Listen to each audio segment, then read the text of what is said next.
The grand chamber of the Galactic Council stretched 500 meters in every direction. Representatives from over 100 worlds sat in their designated sections, their varied forms creating a tapestry of the galaxy's diversity. Some breathed oxygen, others methane. Some stood on legs, others floated in containment fields. But today, every eye and sensor turned toward the human standing alone at the center platform. Ambassador Elena Voss kept her face calm. She had practiced this expression for weeks, knowing this moment would come. Her simple gray suit contrasted sharply with the elaborate robes and technological augmentations worn by the other delegates. She looked small and insignificant under the massive domed ceiling. And that was exactly how the Korvax Empire wanted her to appear. High Commander Throcknor of the Korvax Empire rose from his elevated seat. He was massive, nearly 3 meters tall, with 4 arms covered in ceremonial armor that gleamed under the chamber lights. His species had conquered 17 star systems in the past century. They possessed weapons that could crack planets and shields that bent space itself. When he spoke, his voice boomed through translation devices. Humanity stands at a crossroads, Throcknor declared. Your species has expanded into territories that the Korvax Empire claims by right of ancient treaties. You have 48 hours to accept our terms. Surrender your military forces. Accept Korvax governors on all human worlds. Submit to our rule, or face total war. Murmurs rippled through the council chamber.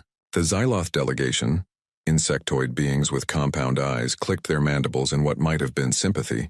The Kaldari, crystalline entities that communicated through light pulses, dimmed slightly in what their species considered a gesture of mourning. Everyone knew what this ultimatum meant. Elena accessed the data display on her wrist console. The numbers appeared in holographic form above her head for all to see.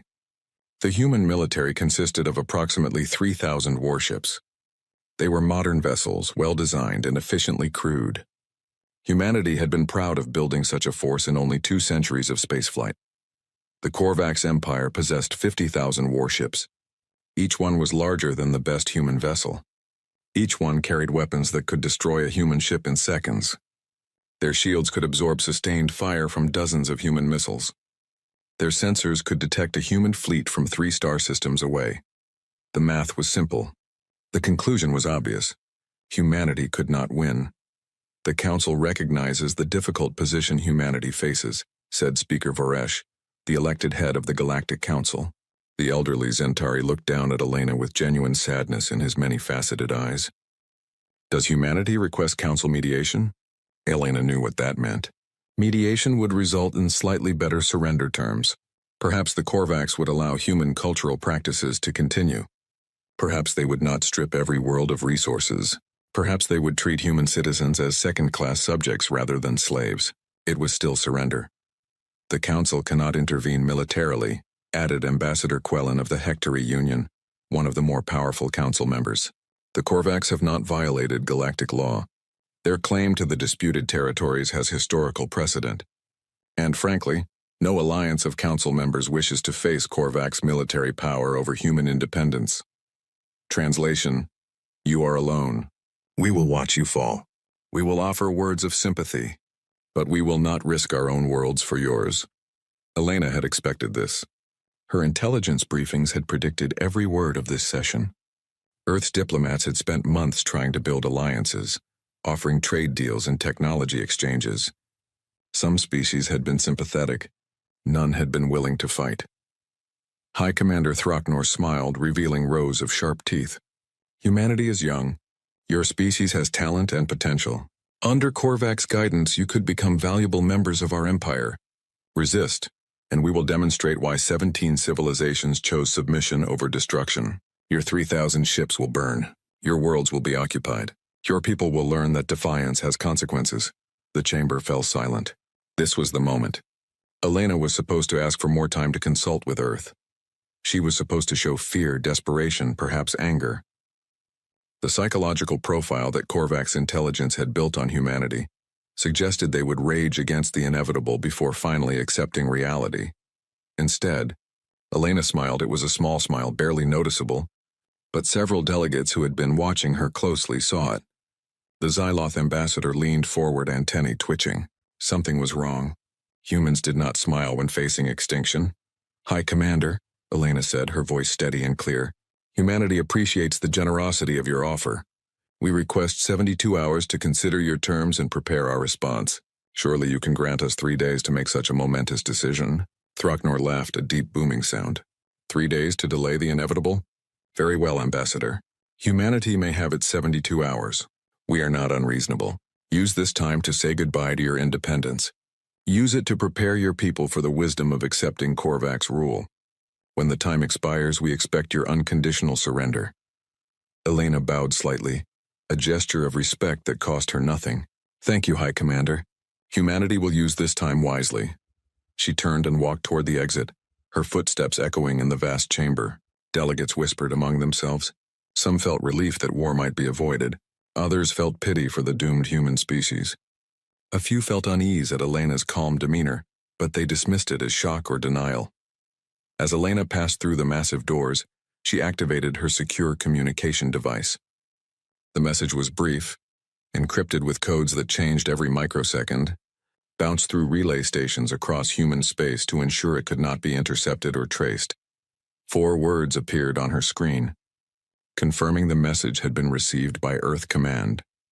Execute Protocol Lazarus. Across human space, in locations known only to a handful of people with the highest security clearance, ancient systems began to wake. Communication arrays that had sat dormant for generations suddenly came online.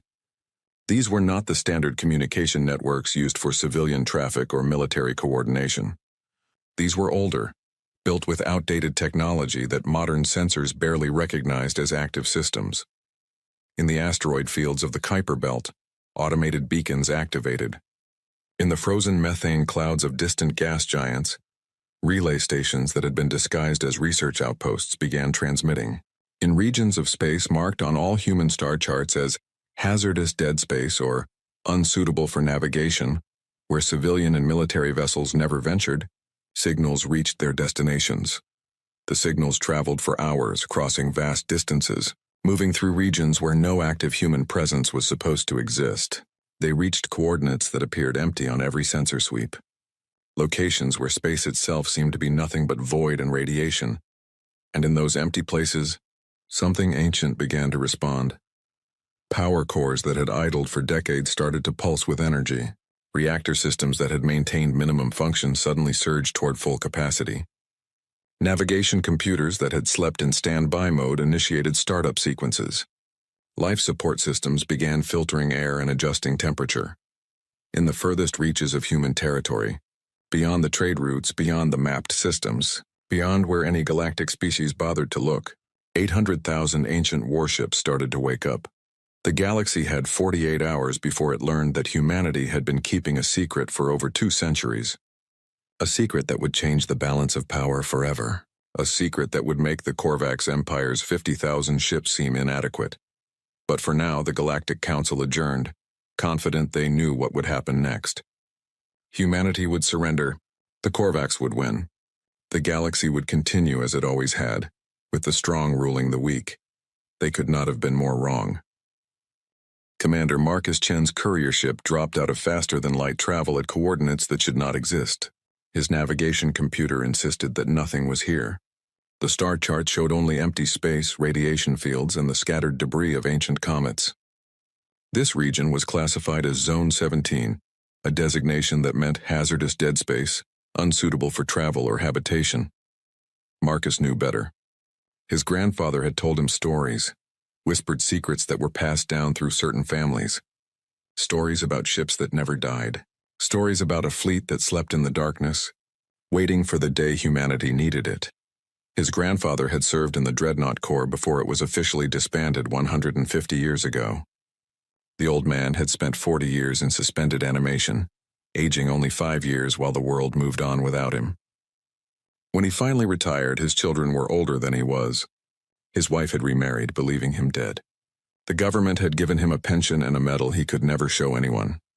They told us we were obsolete, his grandfather had said on his deathbed, gripping Marcus's hand with surprising strength. They told the galaxy we scrapped the old ships. They lied. We're still out there, boy. 800,000 of us, sleeping, waiting. If humanity ever needs us, we'll wake up.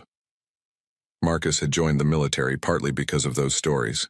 He had worked his way up through intelligence divisions, earned his security clearances, asked the right questions to the right people. Eventually, someone had noticed his grandfather's service record. Eventually, someone had given him access to files that officially did not exist. Now he was here, following coordinates that had been transmitted through channels so secure that even the encryption was classified. His sensors showed nothing, but sensors could be fooled. He transmitted the activation code. It was a long string of numbers and letters that changed based on quantum algorithms. If he got even one character wrong, nothing would happen. If he got it right, he would see something no one outside a very small group had witnessed in decades. The response was immediate. Space itself seemed to ripple. What Marcus had thought was empty void suddenly revealed itself as something else entirely. Camouflage fields that had been active for generations dropped, their power cores finally given permission to rest. Stealth systems that bent light and masked gravitational signatures deactivated, and the fleet appeared. Marcus's breath caught in his throat. He had read the reports. He had seen the inventory numbers. He had studied the strategic documentation. None of it had prepared him for the reality. Stretching across millions of cubic kilometers arranged in perfect formation were more warships than he had ever imagined seeing in one place. Row after row, column after column, layer after layer, the dreadnoughts filled his view screen and extended beyond his visual range. His computer started counting and gave up, simply displaying error, too many vessels to enumerate. These were the old ships. The Valiant-class dreadnoughts, each one a kilometer long, bristling with missile tubes and railgun batteries. The Titan series heavy cruisers, massive brick-shaped vessels designed to absorb punishment and keep fighting. The legendary Defiant-type battleships, the pride of Earth's early space navy, each one carrying enough firepower to level a continent. They were ancient by modern standards. The newest designs were over a century old. The oldest dated back nearly 300 years, to humanity's first desperate attempts to defend themselves as they expanded into a dangerous galaxy. They looked crude compared to modern vessels, their armor thick and their hulls covered in backup systems and redundant components. But they were magnificent. Marcus guided his courier ship toward the largest vessel, a Titan-class command ship that dominated even this massive fleet, the UHN's Indomitable. He had read about this ship in history books. It had fought in the Centauri conflicts. It had defended Earth during the Proxima crisis. It had been declared lost with all hands during a training exercise 147 years ago. It had been waiting here ever since. The docking bay opened, and Marcus brought his ship in. The bay was cavernous, designed to hold dozens of smaller craft. Emergency lighting cast everything in a red glow. As his ship settled onto the deck, he saw figures moving in the shadows. People in uniforms that looked slightly wrong, cut in styles that had not been fashionable for generations. The airlock cycled. Marcus stepped out and found himself face to face with Admiral Sarah Keating. She was younger than he expected. Perhaps 40 years old, though her personnel file said she was 73. She had spent 33 of those years in suspended animation, aging slowly while she waited for a call that might never come. She wore a uniform from an earlier era, with rank insignia that the modern fleet no longer used. "Commander Chen," she said, returning his salute crisply. "Welcome to the Ort Reserve. I served with your grandfather. He was a good man. I'm sorry he didn't live to see this day." "Thank you, Admiral." Marcus looked around the massive bay. "I read the reports, but seeing it in person is different. How many ships are actually here?" "In this reserve?" 43,721. Admiral Keating started walking, gesturing for Marcus to follow. "There are 18 other reserves scattered throughout the outer system. Some in the Kuiper Belt, some hidden in the Oort cloud, a few disguised as asteroid clusters or comet formations. Total fleet strength is 804,309 vessels. We lost a few over the years to reactor failures or system malfunctions, but maintenance crews replaced them with new builds from the hidden shipyards." Marcus did the math in his head. 800,000 ships, each one crewed by at least 500 people minimum. How many personnel? 400 million, give or take. Admiral Keating led him through corridors that hummed with increasing power. Most are in suspended animation, waking up now that Protocol Lazarus has been activated. Support crews cycle through on 20-year shifts, maintaining the ships and training new recruits. Some of us have been out here for decades. Others just arrived. But we all volunteered. We all knew what we were signing up for. They entered the command center, a vast room filled with displays and tactical stations. Crew members were taking their positions, running system checks, bringing ancient but well-maintained equipment online. Every face Marcus saw was focused, professional, and absolutely serious. Admiral Keating brought up a holographic display showing the entire fleet. The galaxy thinks these ships are obsolete. They're wrong. These vessels were built with one purpose: to be so numerous and so tough that no enemy could afford to fight them. Yes, a modern Korvax cruiser could destroy one of our dreadnoughts in a fair fight. Maybe even 5 or 10. But could it destroy 100? 1,000? 10,000? She zoomed the display to show a tactical comparison. The Korvax build elegant ships. Beautiful, efficient, deadly. Each one costs them enormous resources. They have 50,000, because that's all they can afford to maintain. We built ours crude and simple. Heavy armor instead of shields. Redundant systems instead of elegant integration. Mass-produced components instead of custom engineering. We could build 100 dreadnoughts for the cost of one modern cruiser. Marcus studied the displays. The dreadnoughts were indeed simple compared to modern warships. Their weapons were older designs, their engines less efficient, their sensors less sophisticated, but they had been upgraded over the decades. Modern targeting computers had been retrofitted. Improved reactor cores had been installed. Updated communication systems had been integrated. We've spent 150 years preparing for this moment, Admiral Keating continued. Every generation of engineers has upgraded these ships, quietly, secretly, using resources diverted from projects the public knew about. Maintaining a fleet the galaxy thinks doesn't exist, and now finally, we get to show them why quantity has a quality all its own. Across the fleet, similar scenes were playing out. Veterans were emerging from suspended animation pods, their bodies adjusting to consciousness after years or decades of sleep. They were disoriented, confused, asking what year it was, whether their families were still alive. But they were also trained, experienced, and ready. Maintenance crews who had spent years in isolation were greeting the returning warriors. Engineers who had dedicated their careers to keeping ancient ships functional were seeing their work validated. Commanders who had drilled their crews endlessly for a war that might never come were finally able to put their training to use. The ancient dreadnoughts, dismissed by the galaxy as primitive relics, began their flight checks. Engines that had idled for generations roared to full power. Weapon systems that had been maintained but never fired in anger cycled through their activation sequences. Navigation computers plotted courses to destinations that would shock the Korvax Empire. How long until we can move? Marcus asked. Admiral Keating checked her displays. 12 hours for full fleet readiness. We'll start moving in waves. The Korvax are staging their fleet at the edge of human space, confident in their superiority. They're about to learn that humanity doesn't play by their rules. She pulled up an image of High Commander Throcknor, captured from the Galactic Council broadcast. He thinks we have 3,000 ships.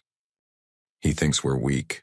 He thinks we'll surrender like every other High Commander. Throcknor stood on the bridge of his flagship, the Eternal Conquest, and allowed himself a moment of satisfaction. His fleet of 50,000 warships held perfect formation at the edge of human space. Each vessel represented the peak of Korvax military engineering. Each one carried shields that could withstand sustained bombardment and weapons that could turn planets to dust. The humans had 24 hours left to surrender. Throcknor had no doubt they would comply. Every species eventually understood that resistance against Korvax military might was futile. The humans were young, barely 2 centuries into spaceflight. They would learn the same lesson 17 other civilizations had learned. Status report, he commanded. His tactical officer, a young Korvax named Velnar, checked his displays. All vessels report ready status, High Commander. Long-range sensors show minimal human fleet activity. Their ships remain in defensive positions around their core worlds. No signs of mobilization for offensive action. Because they know they cannot win, Throcknor said. They will posture and delay, but ultimately they will surrender. It is the only logical choice. His communication officer interrupted. High Commander, we are receiving a transmission from the human ambassador. She requests a face-to-face meeting to discuss surrender terms. Throcknor's mandibles clicked in amusement. Of course she does. They want to negotiate the best terms possible for their capitulation. Very well. Tell Ambassador Voss that I will receive her delegation aboard this ship in 12 hours. Let them come and see the fleet that will conquer them if they refuse our generous offer.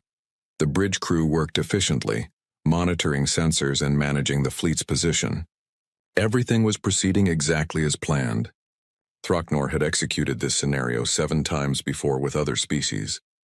The pattern was always the same: initial defiance, desperate negotiation attempts, and finally surrender when they truly understood the impossibility of victory. Then the alarms began. The sound was subtle at first, just a minor alert from the sensor stations, but within seconds it escalated to a full emergency tone that filled the entire bridge. Warning lights flashed red.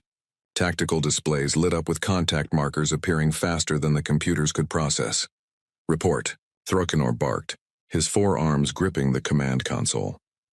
Velnar stared at his screens, his expression confused. High Commander, we are detecting massive fleet signatures emerging from FTL. Multiple vectors. Hundreds of vessels. No, thousands. The computer is still counting. Thousands? Throcknor moved to look at the tactical display himself. It showed the Korvax fleet as a tight formation in blue. Surrounding them, appearing from every direction, were red markers indicating hostile contacts. The computer was adding new contacts every second. This must be a sensor malfunction. The humans do not have thousands of ships. Recalibrating sensors now, the sensor officer reported, his fingers moving rapidly across his console. Running full diagnostic. High Commander, the sensors are functioning normally. The contacts are real. We are detecting ship signatures on all sides of our position. The tactical display updated, and Throcknor felt something he had not experienced in decades. Genuine shock. The red markers had multiplied. They formed a sphere around the Korvax fleet, surrounding them completely. The computer had stopped trying to count individual vessels and instead displayed a simple message.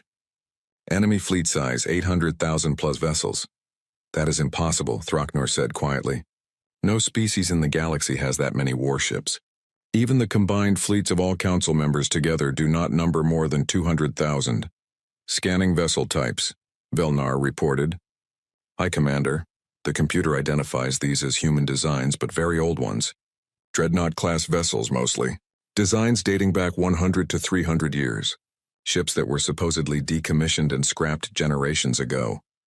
The main view screen activated, showing the space around the Eternal Conquest. Where there had been empty void before, there were now warships. Endless rows of warships. They stretched in every direction, their formation so vast that the distant ones appeared as tiny points of light. Each ship was massive, a kilometer or more in length, covered in armor and bristling with weapons. They were crude compared to Korvax vessels. Their designs were boxy and inelegant. Their engines glowed with older fusion technology rather than modern antimatter cores. Their surfaces showed the wear of age and the patches of constant repair. But there were so many of them. The sheer number made Throcknor's tactical experience scream warnings. Receiving transmission, the communication officer said, his voice shaking slightly, from the human ambassador. Elena Voss's face appeared on the screen. She was not aboard a diplomatic shuttle approaching the Korvax flagship. Instead, she stood on what appeared to be the bridge of a warship, surrounded by human officers in uniform. Behind her, through the viewports, the Korvax fleet was visible, surrounded by the sphere of ancient dreadnoughts. High Commander Throcknor, Elena said, her voice calm and professional. You wanted to discuss terms. I believe we should have that discussion now. Throcknor took a moment to compose himself. He was a military leader with 40 years of experience. He had fought in 18 campaigns. He would not show fear to these humans. Ambassador Voss, this is an impressive display. You have revealed a hidden fleet. But surely you understand that quantity does not overcome quality. My vessels are superior to your ancient ships in every measurable way. You're absolutely correct, Elena agreed. Any one of your ships could destroy a dozen of ours. Perhaps more. Your technology is more advanced. Your shields are stronger. Your weapons are more powerful. We acknowledge all of that. She paused, letting her words sink in. But High Commander, we brought 800,000 ships. Your computers are doing the math right now. Let me help you with the calculation. Even if each of your 50,000 ships destroys 15 of ours before being destroyed themselves, you will lose your entire fleet. and we will still have 750,000 vessels remaining. Throcknor's tactical officer was indeed running those calculations. The results appeared on a secondary screen, and they were devastating. Even with the most optimistic projections of Korvax superiority, the numbers did not favor them. His fleet could inflict massive casualties on the humans, but they would be overwhelmed by sheer volume. "You cannot possibly crew that many ships," Throcknor said, though he knew even as he spoke that it was a weak argument. "The logistics alone would be impossible." "We've had 150 years to prepare," Elena replied. "Generations of volunteers entering suspended animation, waiting for the day they might be needed. Hidden training facilities, secret shipyards, resources diverted carefully over decades. We built this fleet slowly, quietly, while the galaxy assumed we were weak. We let you underestimate us because underestimation is a weapon too." The sphere of dreadnoughts tightened slightly, a coordinated movement that demonstrated their coordination. They moved in perfect formation despite their age, their crews clearly experienced and well-drilled. Whatever Throcknor had expected from humans, this level of military discipline was not it. "The Galactic Council will condemn this deception." Throcknor tried another approach. "You have violated the spirit of peaceful coexistence. You have hidden a military force larger than anything else in known space." "The Council will be shocked," Elena admitted. "They will demand explanations.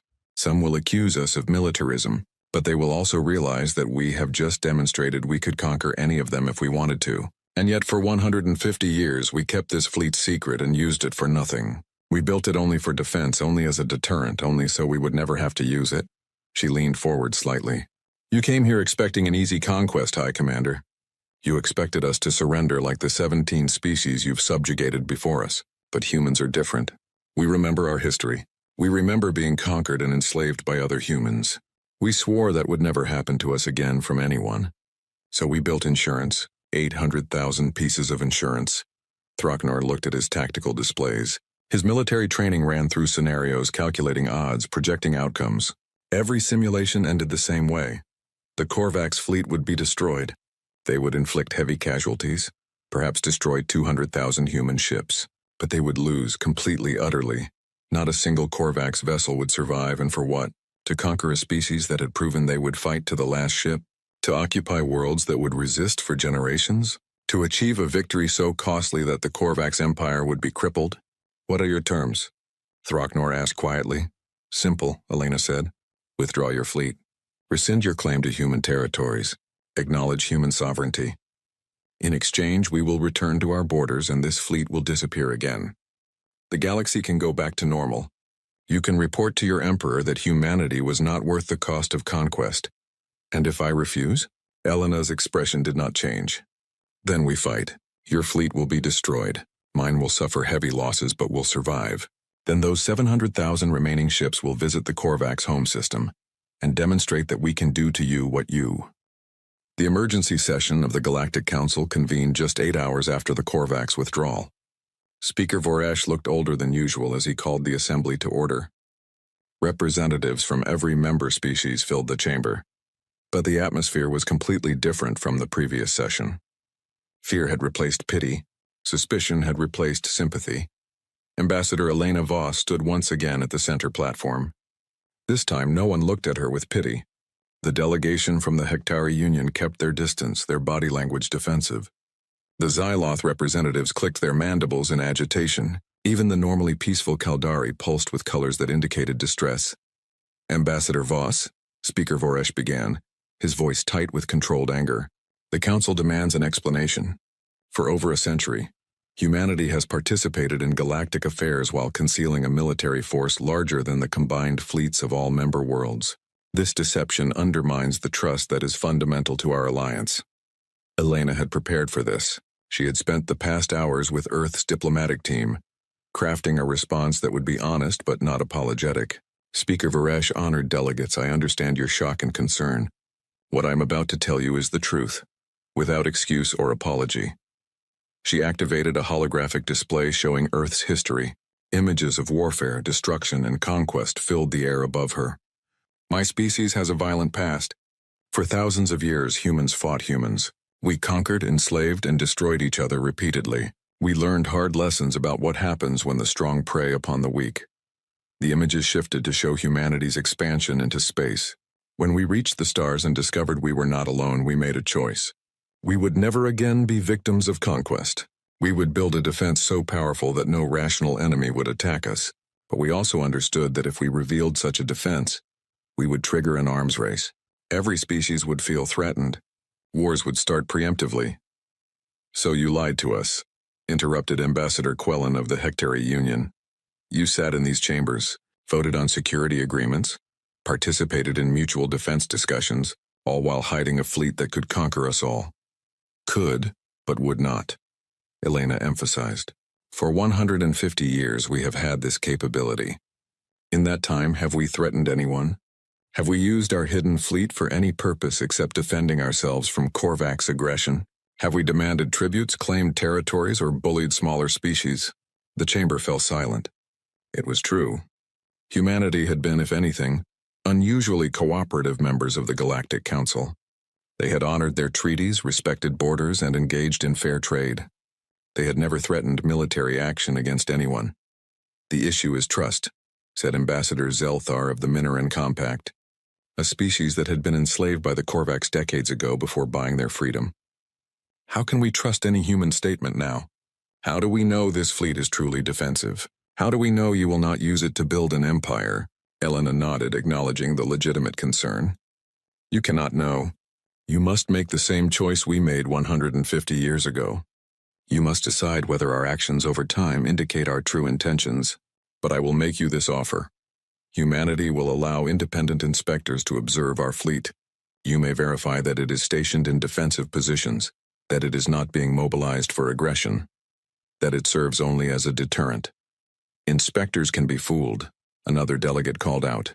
"Ships can be moved." "True," Elena agreed. "But consider this, we revealed the fleet when we had to. We could have kept it hidden. The Korvax would have attacked. We would have defended ourselves with ships they believed we possessed, and your species would have remained ignorant. Instead, we showed our full strength to prevent a war. Does that sound like the action of a species planning conquest?" Speaker Voresh held up a hand for silence. "Ambassador Voss, the Council will deliberate on this matter. But you must understand that the galaxy has fundamentally changed. The balance of power has shifted. Species that felt secure now feel vulnerable. This will have consequences." "I understand, Speaker," Elena said quietly, "but I would ask the Council to consider what the alternative would have been. If humanity had not built this fleet, the Korvax would have conquered us. They would have been emboldened by easy victory. How many other species would have fallen next? How many of you would have faced similar ultimatums?" That caused another moment of silence. Several smaller delegations shifted uncomfortably. The representative from New Colonia, a human colony world, stood up. "The Council should also know that many smaller species have already approached us. They want to know if humanity would extend our defensive umbrella to protect them. They see our fleet as potential salvation from larger predators." "Absolutely not," barked Ambassador Quellen. "That would turn humanity into the galaxy's police force. It would give them power over us all." Elena shook her head. "We have no desire to police the galaxy, but we are willing to share our defensive doctrine.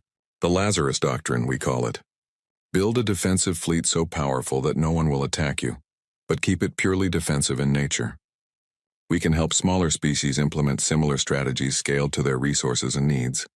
You would share your military technology?" asked the Xyloth ambassador, antennae twitching with surprise. "Not our most advanced technology, but the principles, yes. The older designs that form our dreadnought fleet. Simple, cheap, easy to maintain, and effective when produced in sufficient numbers. A small species cannot build 800,000 ships, but they might manage 10,000. That would be enough to make conquest too costly for most aggressors." Speaker Voresh leaned back in his seat, considering. "The Council will take your proposals under advisement. But Ambassador Voss, understand that many here see your fleet as a threat, not a shield. You have created a weapon that could enslave us all. Or free you all," Elena countered.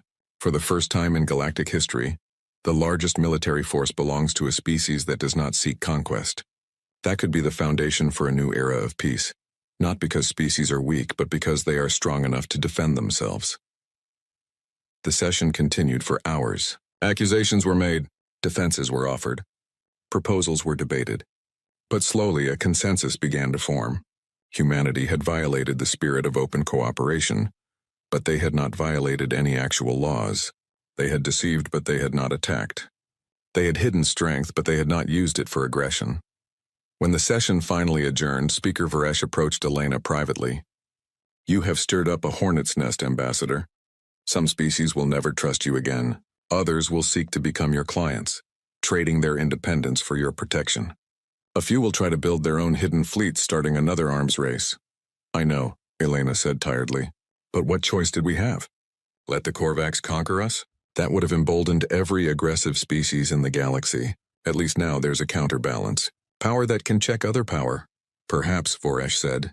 "Or perhaps you have simply revealed that the galaxy is more dangerous than we thought. That every species could be hiding weapons we cannot imagine. That trust is impossible." Elena had no answer for that. She returned to Earth to face another difficult audience. Her own people. The revelation of the Lazarus fleet had shocked humanity, as much as it had shocked the galaxy. Civilians demanded to know how their government had hidden such a massive project. Economic analysts calculated the resources that must have been diverted over generations. Families of the crew members who had served in secret demanded recognition for their sacrifices. Admiral Sarah Keating stood before a gathering of human leaders in Geneva, explaining the program. "We recruited volunteers who understood they might never see their families again. We built ships in hidden shipyards using resources carefully diverted from public projects. We created an entire shadow military infrastructure that operated for over a century. Yes, it was expensive. Yes, it required deception, but it worked. The Korvax withdrew without firing a shot.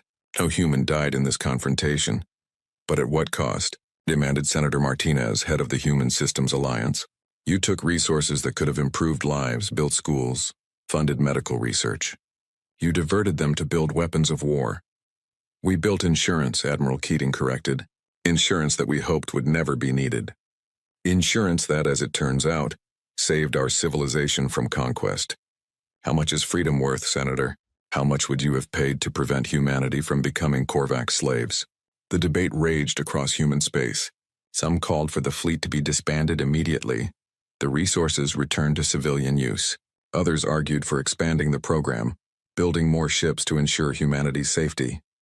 A few extreme voices called for using the fleet to establish human dominance over the galaxy.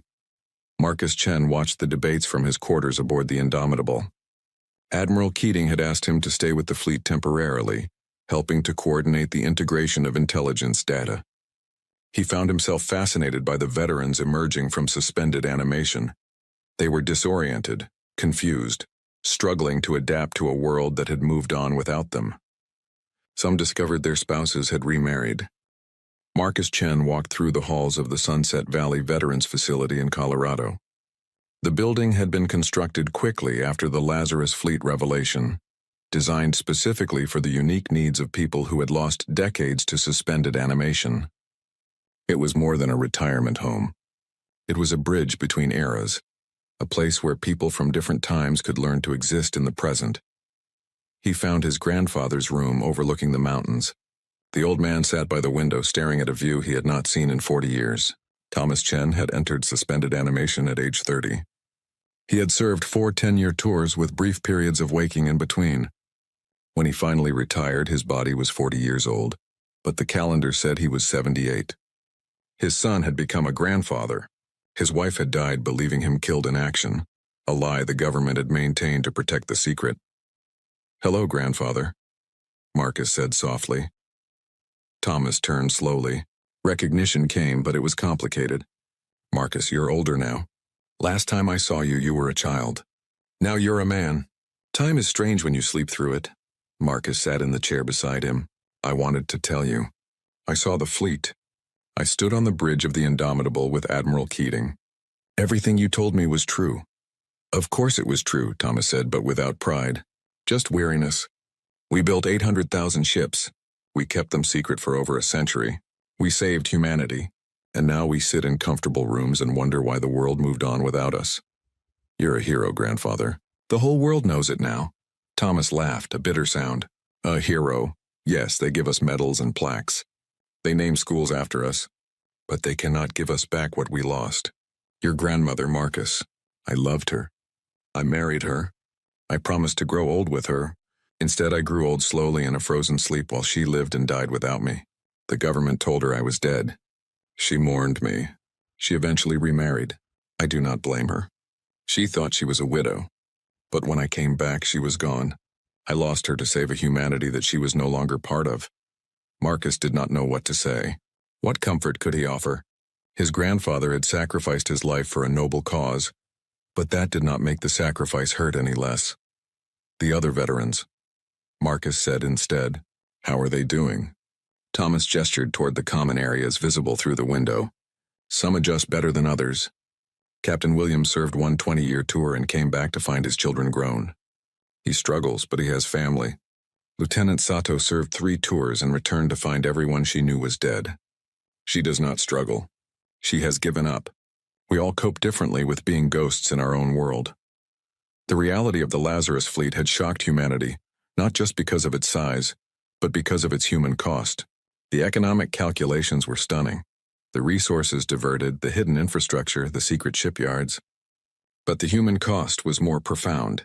400 million volunteers had sacrificed normal lives. Many had served short terms and reintegrated successfully. But hundreds of thousands had served long enough to become displaced in time. Meanwhile, the political debate over the fleet continued to rage. Senator Martinez led a coalition demanding immediate demobilization. "We cannot sustain a military force of this size," she argued on news programs broadcast across human space. "The economic burden is unsustainable. The moral cost is too high. We should reduce the fleet to a reasonable size and return to normalcy." But Admiral Keating and her supporters pushed back. "The galaxy knows the fleet exists now. If we dismantle it, we signal weakness. Every aggressive species will see it as an opportunity. The Korvax withdrew because of our overwhelming strength. Remove that strength and they will return." President Okafor of the Earth government tried to find middle ground. She proposed the transition protocol. Gradually reduce the fleet from 800,000 ships to 200,000 over a 20-year period. The remaining vessels would be modernized and made more efficient. The process would allow for gradual demobilization of personnel and reintegration of veterans. "We cannot abandon the Lazarus Doctrine," President Okafor explained in an address to humanity. "But we can adapt it. We can maintain a defensive deterrent while reducing the burden on our economy and our people. We can honor the sacrifice of those who served while building a sustainable future." The proposal faced opposition from all sides. Hawks thought it was too much reduction. Doves thought it was not enough. But slowly a consensus formed. Humanity needed the fleet, but perhaps not all of it. The galaxy needed to see human strength, but not be terrified by it. Admiral Keating called a meeting of senior fleet commanders aboard the Indomitable. Marcus attended as part of the intelligence liaison team. The Admiral looked tired, older than her calendar age despite the years in suspended animation. "The politicians have made their decision," she told the assembled officers. "We will reduce the fleet gradually. Some of you will be decommissioned. Some ships will be scrapped. Others will be upgraded and kept in service. This is not the outcome we hoped for, but it is the outcome we have." "We sacrificed everything," said Captain Torres, the woman Marcus had interviewed weeks earlier. "We gave up our lives to build this deterrent. Now they want to dismantle it because it is inconvenient? They want to adapt it," Admiral Keating corrected gently, "and they are right to do so. We built the Lazarus fleet for a specific purpose, to deter aggression against humanity. We have succeeded. The Korvax withdrew. Other aggressive species are reconsidering their plans. The fleet has done its job. Now we must evolve to meet new challenges." She pulled up a star map showing human space and surrounding territories. "We are not alone in learning from this confrontation. Smaller species have approached us for help. The Minoran Compact wants to build their own defensive fleet. So does the Talarian Federation. They see what we accomplished and want to apply the same principles to their own defense. We are sharing the Lazarus Doctrine," Marcus added. "Not our most advanced technology, but the basic principles. How to build simple, effective, mass-produced defensive ships. How to maintain them efficiently. How to create a deterrent force that makes conquest too costly." One of the older commanders, a man who had served 6 tours spanning 70 years, spoke up. "So we spread the same burden we carried to other species? We teach them to sacrifice their people the way we sacrificed ourselves? We teach them to defend themselves, Admiral Keating replied. Yes, there will be costs. Yes, there will be sacrifices. But those sacrifices will be made by volunteers who understand what they are giving up.